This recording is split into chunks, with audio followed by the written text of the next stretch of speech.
Greetings, YouTube, and especially to the Ma'ats. This is Fragments of Memory once more again, and I have to say I loved your video.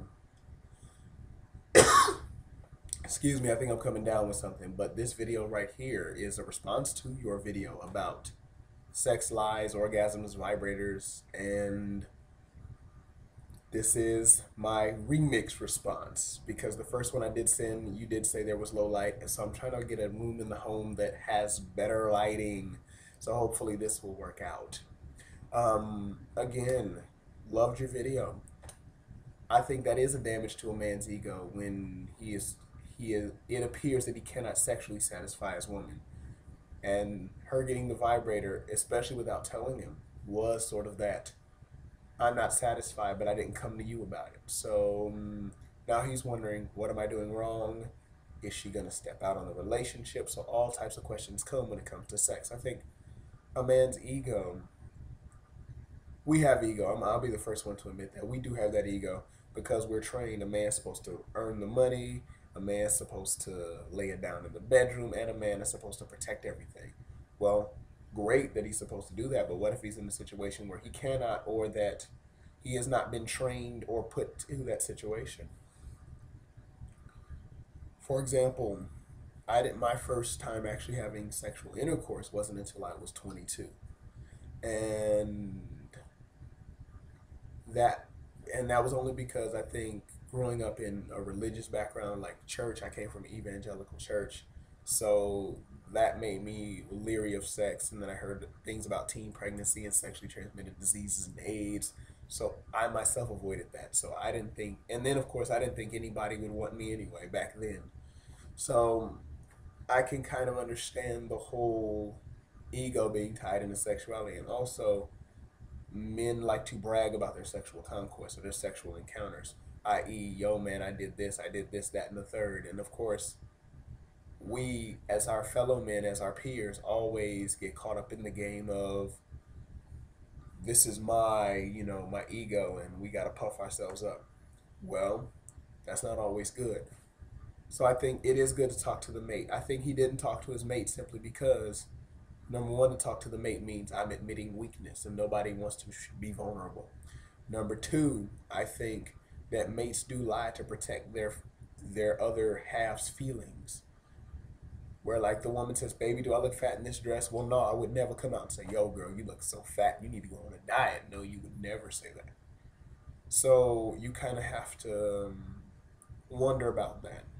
And I think communication is an important thing, but sometimes people do hold back in communication. Number one, not to be vulnerable. Number two, not to hurt anyone's feelings. Because if I am honest and your feelings get hurt, I don't want to have to deal with the repercussions of your feelings getting hurt.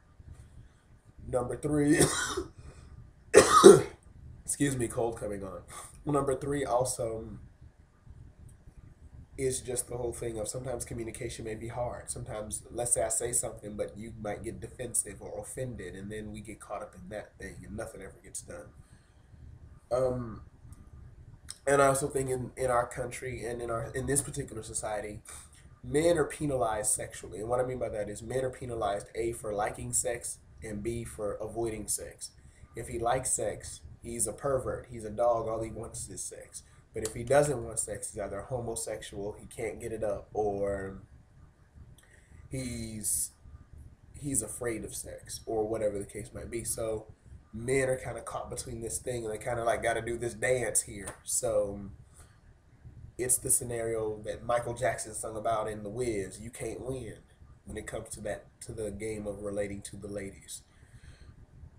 And it also comes down to not only you can't win, it's like the Jigsaw death trap in the Saw movies, where if you can get out of this trap, this dangerous trap, but you got to cut off your arm, or you got to cut off your leg, or you got to stab yourself in the eye with a pencil or something. And that seems to always be this like catch-22 going on in relationships at times when it comes to dealing with ladies. So I think that may be another deterrent. And then of course the hip hop culture, the R&B culture, the rock culture, just music in general always talks about a man's sexual prowess. The entertainment, like reality shows like The Pickup Artist, all these articles in magazines, how to pick up women, how to bed women, how to give your woman a mind blowing orgasm, how to blow her back out and beat it up. And heck, the Yin Yang Twins came out with that song, um, "Where do you see my," and you know the rest. And of course, one of the chorus was "Beat the you know what up," and that's pressure on the man.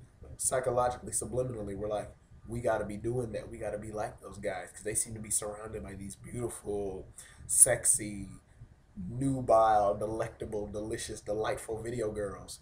And if they got the game that they say they got, we now begin to compare ourselves. And then, of course, we feel inferior. And now, can I satisfy? So when a woman brings a vibrator, that just reinforces every single thing that the culture is aiming at us.